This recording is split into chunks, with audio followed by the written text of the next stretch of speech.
What's going on, guys? Welcome back to the Hands-On channel. I hope you guys are out there prepping up and doing whatever you can to prepare yourself for SHTF, Tiatuaki, or WROL, whatever you want to call it. It all feels like we're headed towards this great collapse of the economy, of the system in general, law and order. You take your pick. Everything seems to be falling apart, and it's all being done by design, as we've discussed many times on this channel. Myself and my wife, what we've been working on is we've been trying to produce more of our own meat here on our homestead. And right behind me, I'm working on a quail cage right now because we've got quail eggs inside in the incubator. We're hoping that this will hatch out and we'll be able to fill this cage behind us up with good meat that we can eat, you know, a couple times a week, maybe more, depending on what happens. I may have to build more of these cages in the future, but anyway, I hope you guys are doing things. We've already got the chickens out here laying eggs for us every day. Although, like a week ago, I lost a bird, and my first thought was, oh crap, is this the bird flu? Now, luckily, my chicken didn't show any signs of any symptoms or anything like that. I think it just, I don't know what in the world happened. Could have got egg blocked or whatever they call that, where they basically get an egg stuck in there, and I don't know what happened. Plenty of food, plenty of water, just died. Maybe it's just old age. My birds are now 4 years old, so you got to start thinking about how you're going to reproduce or resupply your own flock and stuff like that. Now, luckily, I've got a couple of roosters, and now I've got a incubator, so we should be able to hatch some of our own chicks and replenish our stocks. So I've been thinking a lot about it today, and as I'm building my cage and stuff, what I wanted to talk to you guys about. And obviously, we're on the verge of World War III. And in fact, I was thinking of that earlier, that I think in the future, historians will look back and say that it depends who writes the history books in the future, but the way things are going right now, they're going to say that the invasion of Ukraine by Russia, by Putin, was the start of World War III. And we're already in it right now, we just don't realize it yet. And that's usually the way it goes. It's not like you instantly know you're in World War III when the first bullets and stuff, the battles start happening, right? It takes some time to figure that out. Well, we're in it, guys. I'm telling you, we're in World War III. I saw a story last night, late last night, early today. Apparently, there's a whole bunch, like swarms of drones being released on oil facilities and other infrastructure over in Russia, near Moscow. And Putin is going to take that as a direct threat. Now, you might ask yourself, who has all these drones? Who has that capability? Well, you might say NATO or the United States or Biden and, Janet Yellen and all their money they're sending over there. I mean, battle lines are being drawn right now, and China, the other big superpower, is on the side of Russia, or at least it appears they are. And so all sorts of weird stuff has been happening in the last week. For one thing, I believe it was the Department of Energy, of all people, I think that's who it was, said that the coronavirus originated from the lab in Wuhan. The coronavirus lab in Wuhan, remember that place? Well, all of a sudden, the federal government is acknowledging through a secondary agency that, yes, it did come from a lab. Many people are talking about that all of a sudden. And I ask you, why would they be doing that now?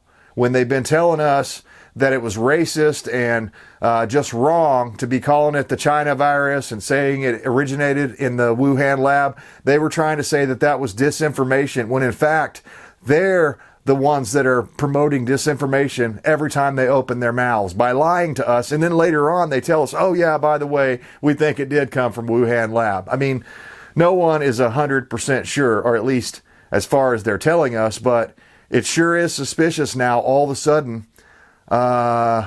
they're saying it came out of the Wuhan lab. Why would they do that? Every time something like this comes out in my mind, I start thinking, why all of a sudden now? Why, after lying to us for the past 3 years, are they finally admitting that it came from the Wuhan lab? My guess is because they're trying to turn the American psyche against China. They're trying to weaponize the coronavirus way after the fact against the Chinese. And all of a sudden, China's responsible. China's at fault. And I find it funny because I read an article just earlier today that China is doubling down on their statement, saying that it actually came from a lab out of Maryland. So who's right? The Department of Energy, or I believe that's who it was, even though it seems really weird that it would be coming from them. But apparently the reason it's coming from that agency is they're responsible for the bio labs all around the country. You know, could that be, speaking of bio labs, could those 46, 47 bio labs that were all being funded by the NIH and Fauci and Victoria Nuland and Biden and Hunter, could all of that have a connection to the reason why Putin invaded Ukraine to begin with? I think so. Could it all go back to 2014 when Victoria Nuland, that same old name that keeps coming up in American foreign policy, all the way back to the screw-ups in Iraq, Victoria Nuland and her husband are behind a lot of this stuff.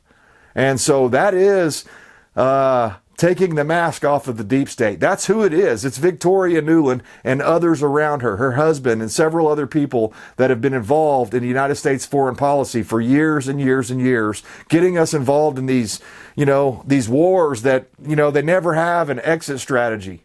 It's not about an exit strategy. It's about making as much money for their people in the weapons industries, the Boeing and DARPA and all these other agencies and groups, Lockheed Martin or whoever it is, you take your pick. All the people that manufacture weapons in the United States of America and around the world are going to benefit from a massive war like this. So that's the questions I always ask myself when I see these weird anomalies coming out, like all of a sudden they're releasing the origin of COVID. Well, why would they do that? Well, it's because they want to make China the bad guy in the eyes of the American people. That's what this has always been about. It's propaganda. It's the biggest kabuki theater that you've ever seen. It's staged. Everything is an act with these people. Everything. It's all pretend.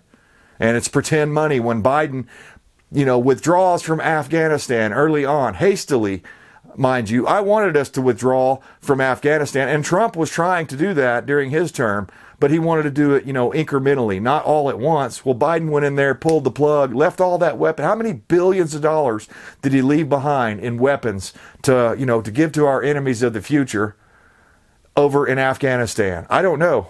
50 billion, 100 billion? How many billions of dollars of taxpayer money? Because remember, the federal government doesn't create anything except war and chaos and strife and discontent. Other than that, they don't produce or create anything.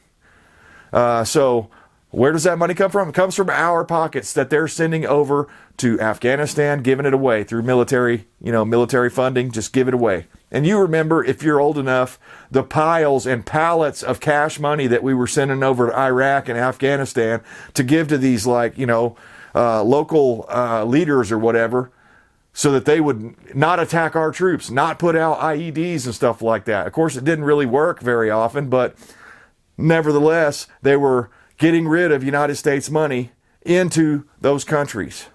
And the same thing is going on right now, right in front of our eyes in Ukraine. Pallets and pallets of $100 bills, brand new freshly minted $100 bills are arriving at such an alarming rate over there. They probably can't even keep track of how many pallets they've gotten already. It's like over $100 billion already. Some were saying $150 billion. So could be. Now, is that including all of the ammunition and the guns and the weapons and the sophisticated, armor and tanks and training and other stuff that I doubt it. I doubt it. It's probably well over $200 billion by now that we've sent over to Ukraine. So when's it enough? Is it, half a trillion? I don't know. I don't know what that number is. I don't think there is a number. Zelensky apparently has a blank check with the Biden administration for some reason. And isn't that funny that one of the things they tried to impeach Trump on was investigating the corruption that Biden and his family had between, what's the name of that company? I can't recall the name of that company right now that Hunter Biden was involved with. Burisma, over in Ukraine. Burisma, however you say it. And, Joe Biden went on record and said, yeah, well, I got that prosecutor fired. I told him, hey, I was going to cut your money, your foreign aid. We were going to cut that off. And if you don't do what we want you to do. And by God, they did it, or something along those lines. All of this stuff is being done by design. It's being orchestrated by people behind the scenes like Barack Obama and others that are behind the scenes. You know, George Soros, you name it, they're back there. And so my question to you, the American people, is what are you going to do about it? Are we just going to keep continually allowing this crap over and over and over, and no one ever does anything about it? And George Soros just comes in and puts in all these DAs all around the country that just slap criminals on the wrist and they get out. And then they go murder again, or they go rape again, or they go rob again. Because apparently the justice system is now broken as well. So guys, we are over the cliff now. No doubt about it. We're falling toward the abyss faster than I can even describe.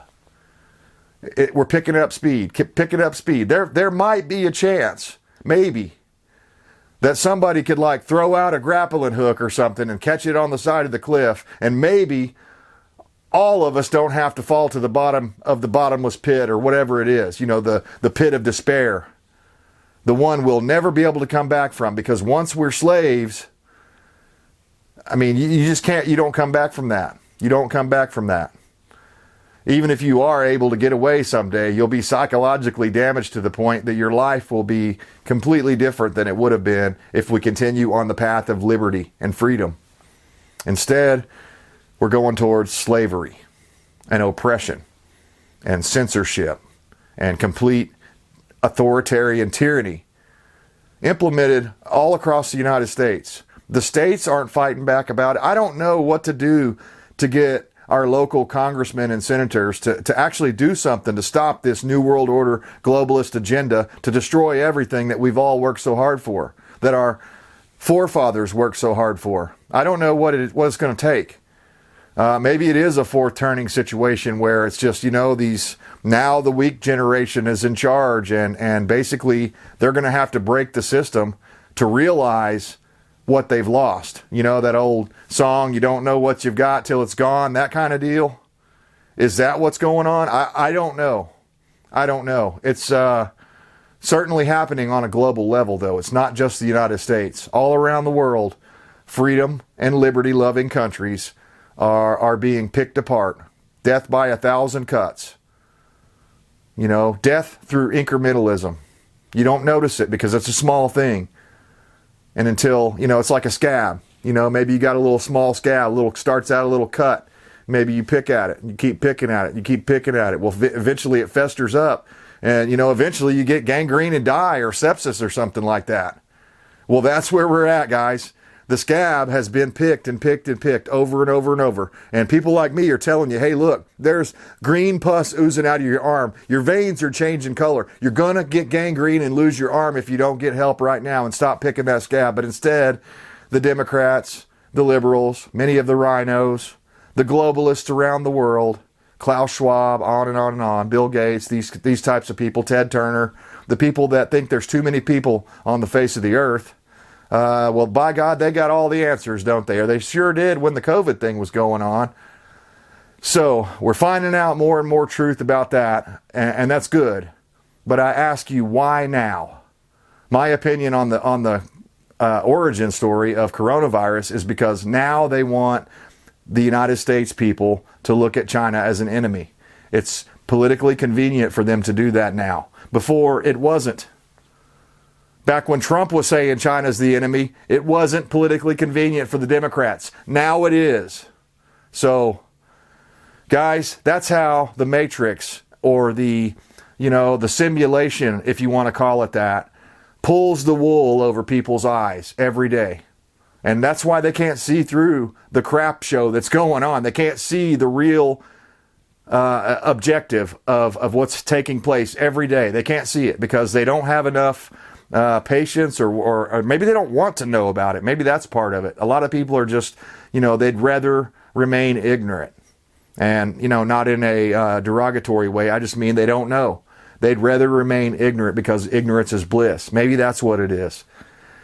I don't know, but ignorance is bliss for a while, until you look down one day and you realize you've got shackles on, and you realize that they're marching you into the train car, and you realize that box of wedding rings right there are all dead people that are never coming back.